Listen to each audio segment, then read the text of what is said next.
خلال هذا الدرس سنتعرف على السرعة المتوسطة، لكن قبل ذلك تابعوا معي. لاحظوا جيدا هذه العلامات، علامات التشوير التي غالبا ما نراها في الطرقات: دائرة حمراء 40، دائرة حمراء 60، دائرة حمراء 80. سبق لكم أن تعرفتم في دروس اللغة الفرنسية واللغة العربية على هذه العلامات، وهي تحدد السرعة القصوى التي يمكن للسائق أن يمشي بها. فما معنى 40 بالنسبة للسائق؟ وما معنى 60؟ وما معنى 80؟ إذا تساءلنا أو إذا سألنا آباءنا سيخبروننا أننا يجب أن لا نتعدى 40 كيلومترا في الساعة، أي أنني عندما أمشي أو أسوق السيارة أو الدراجة أو أي نوع من وسائل النقل يجب أن لا أتعدى 40 كيلومتر خلال ساعة. بالنسبة لهذه العلامة يجب أن لا أتعدى 60 كيلومترا في الساعة، ونفس الشيء يجب أن لا أتعدى 80 كيلومترا في الساعة. لكن كيف أحسب هذه السرعة؟ وبماذا تسمى 40 كيلومترا في الساعة و60 كيلومترا في الساعة؟ ماذا نسميها؟ إذن سنتعرف على السرعة المتوسطة. سوف نقوم بحسابها، حساب المدة أو المسافة عندما نقوم بحركة منتظمة. سوف نقوم بتمثيل حركة منتظمة مبيانيا، ونستعمل المبيان لتحديد المسافة أو السرعة المتوسطة أو المدة. لذلك سننطلق من هذه الوضعية: يقطع دراج مسافة 10 كيلومترات في مدة نصف ساعة، كما هو ممثل في الجدول التالي. إذن هذا الجدول يتضمن سطرين: السطر الأول بالمدة الزمنية بالساعة ونرمز لها بالحرف T، ثم السطر الثاني يمثل المسافة المقطوعة بالكيلومتر ونرمز لها بالحرف D. في هذا الجدول هناك بعض الأعداد، لكن ليست جميع الأعداد باستثناء العمود الأول، أي أن عندما نعبر عن المدة الزمنية التي هي نصف، أي نصف ساعة، تناسبها 10 كيلومترات، أي أن هذا الدراج يقطع مسافة 10 كيلومترات خلال نصف ساعة. إذن السؤال الأول: أحسب معاملة تناسب الجدول. السؤال الثاني: ما هي المسافة المقطوعة خلال ساعة واحدة؟ ما هي المدة الزمنية اللازمة لقطع مسافة 40 كيلومترا؟ انطلاقا من التمثيل المبياني للجدول أعلاه، استخرج المسافة المقطوعة من طرف الدراج خلال مدة 2.5 ساعة. إذن أعود إلى السؤال الأول: أحسب معاملة تناسب الجدول. بالنسبة لمعامل التناسب أستطيع أن أحسبه من خلال العمود الأول، لأنه هو الذي يتضمن العددين معا. بالنسبة لباقي الخانات ليست فارغة مملوءة كلها. إذن سوف أقوم بحساب معامل التناسب من خلال هذا العمود. كيف أحسبها؟ أقول 10 مقسومة على 1 على 2. 10 مقسومة على 1 على 2.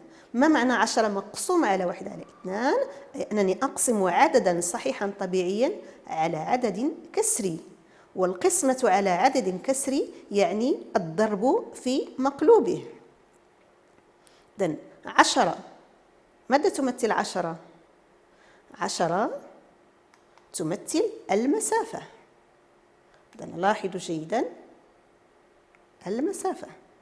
1 على 2 ماذا تمثل؟ تمثل المدة. إذن لاحظوا جيدا 1 على 2 هي المدة الزمنية بالساعة، هي نصف ساعة. إذن قلت 10 مقسومة على 2 على 2 تساوي 10 مضروبة في 2 على 1 أو في 2 تساوي 20. 20 هو معامل التناسب. إذن أضرب في 20 من السطر الأول إلى السطر الثاني، ثم أقسم على 20 من السطر الثاني إلى السطر الأول. 20 تسمى معامل التناسب، وأيضا هي السرعة المتوسطة. تسمى 20 السرعة المتوسطة. ماذا أستنتج؟ أستنتج أن السرعة المتوسطة هي المسافة المقطوعة خلال ساعة واحدة. إذن الدراج يقطع مسافة 20 كيلومترا في ساعة واحدة. القاعدة الأولى التي نستنتجها هي أن السرعة المتوسطة تساوي المسافة المقطوعة مقسومة على المدة الزمنية. السرعة المتوسطة نرمز لها ب V، المسافة ب D، والمدة الزمنية ب T. إذن V تساوي D مقسومة على T، ووحدة قياسها الكيلومتر في الساعة، لأن D المسافة نحسبها بالكيلومتر، والT المدة الزمنية نحسبها بالساعة. السؤال الثاني: ما هي المسافة المقطوعة خلال ساعة واحدة؟ للإجابة نعود إلى الجدول. إذن معامل التناسب معروف الآن، أضرب في 20. إذن المدة الزمنية ساعة واحدة. ما هي المسافة المقطوعة؟ ماذا أفعل؟ أضرب 1 في 20 لأحصل على الجواب. 1 مضروبة في 20 تساوي 20. إذن ماذا تمثل 1؟ 1 تمثل المدة الزمنية بالساعة، و20 تمثل معامل التناسب أو V السرعة المتوسطة. ثم الجواب هو 20 كيلومتر دي المسافة المقطوعة بالكيلومتر. إذن 1 هي المدة، 20 هي السرعة المتوسطة أو معامل التناسب، و20 الثانية هي المسافة المقطوعة بالكيلومتر. القاعدة الثانية التي سنستنتجها هي المسافة المقطوعة تساوي المدة الزمنية مضروبة في السرعة المتوسطة. إذن تذكروا جيدا، المسافة تساوي المدة الزمنية أضربها في السرعة المتوسطة، أرمز لها ب D تساوي T مضروبة في V. D تساوي T في V. السؤال الثالث: ما هي المدة اللازمة لقطع مسافة 40 كيلومتر؟ ما هي المسافة اللازمة لقطع مسافة 40 كيلومتر؟ أعود أيضا إلى الجدول والعمود الثالث موجود فيه الأرقام. إذن لدي المسافة المقطوعة بالكيلومتر هي 40، المدة الزمنية بالساعة أبحث عنها، لكن لدي معامل التناسب، أضرب في 20 في هذا الاتجاه وأقسم على 20 في الاتجاه الآخر. إذن لكي أحصل على المدة الزمنية أقسم 40 أي المسافة المقطوعة أقسمها على 20 معامل التناسب، أو أقسمها على السرعة المتوسطة. تذكروا معي 20 هي السرعة المتوسطة. الجواب 2. إذن 40 تمثل المسافة، لاحظوا جيدا 40 تمثل المسافة، 20 تمثل السرعة المتوسطة أو معامل التناسب. 20 هي السرعة المتوسطة أو معامل التناسب. ثم 4 مقسوم على 20 تساوي 2. إذن 2 هي المدة إذن بالساعة، إذن هي ساعتان. إذن المدة التي قطع فيها الدراجي 40 كيلومترا هي ساعتان. استخلص القاعدة الثالثة: المدة الزمنية تساوي المسافة المقطوعة مقسومة على السرعة المتوسطة. المدة الزمنية تساوي المسافة مقسومة على السرعة المتوسطة. إذن بالنسبة للمسافة كانت هي المدة في السرعة المتوسطة، الآن أقسم على السرعة المتوسطة. الآن سوف نقوم بإنشاء التمثيل المبياني للجدول الذي قمنا بملئه. إذن سنسمي النقطة A هي النقطة التي إحداثياتها هي 1/2 و10 في نظمة المعلومات. إذن A هي 1/2 10. النقطة B هي إحداثياتها هي 21. ثم السي إحداثياتها 42. النقطة الثالثة 42.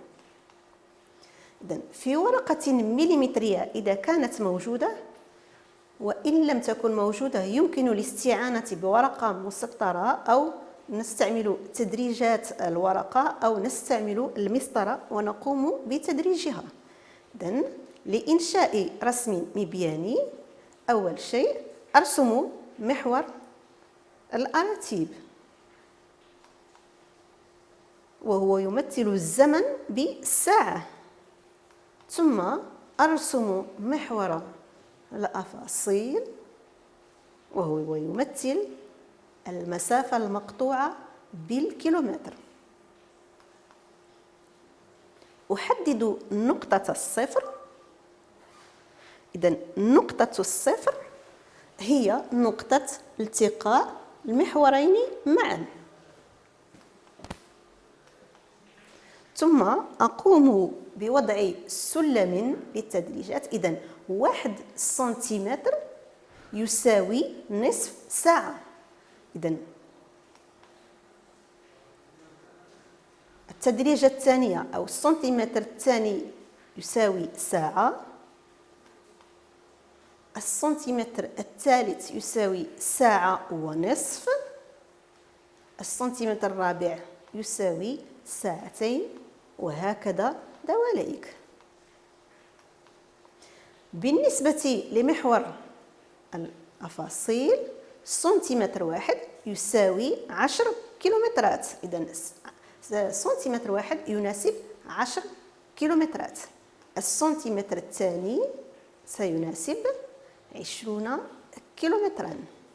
السنتيمتر الثالث يناسب 30 كيلومترا، وهكذا دواليك.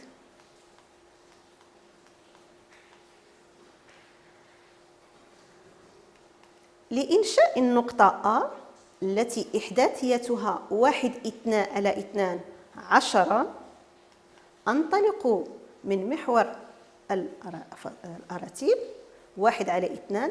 أرسم عموديا يمر من النقطة 1/2، ثم أرسم عموديا آخر يمر من النقطة 10 لأنشئ النقطة A.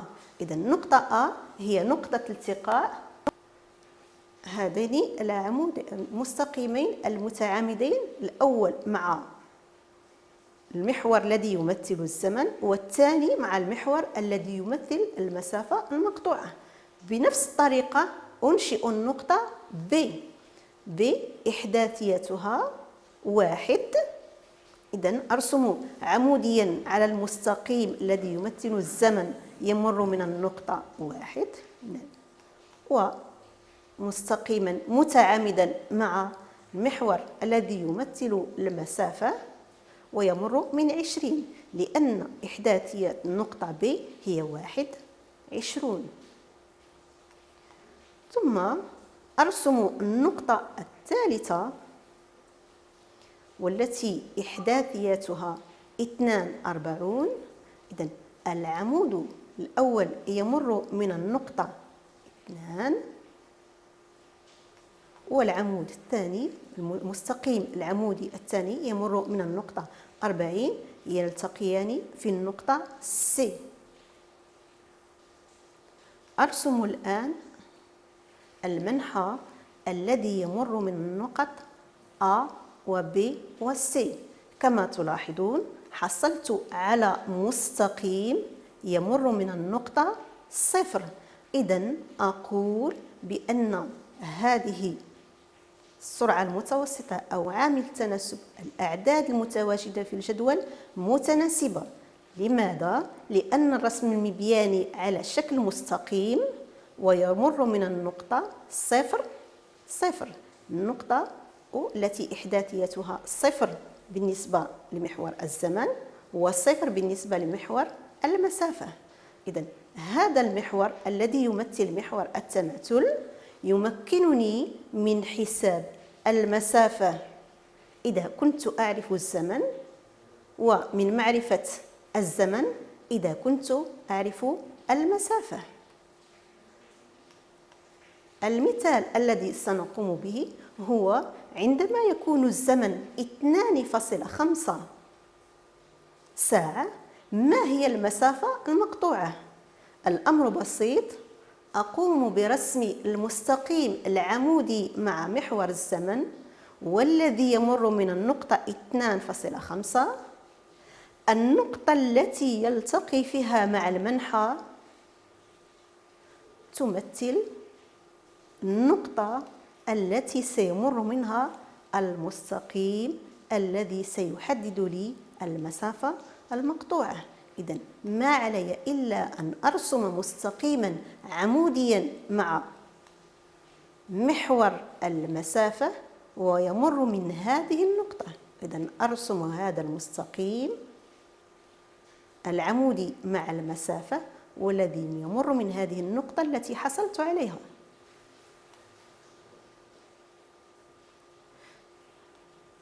إذن لاحظوا هذا المستقيم الذي يساعد المستقيم المساعد يمر من النقطة 50، وهذا يعني أن بعد 2.5 ساعة يكون الدراجي قد قطع 50 كيلومترا.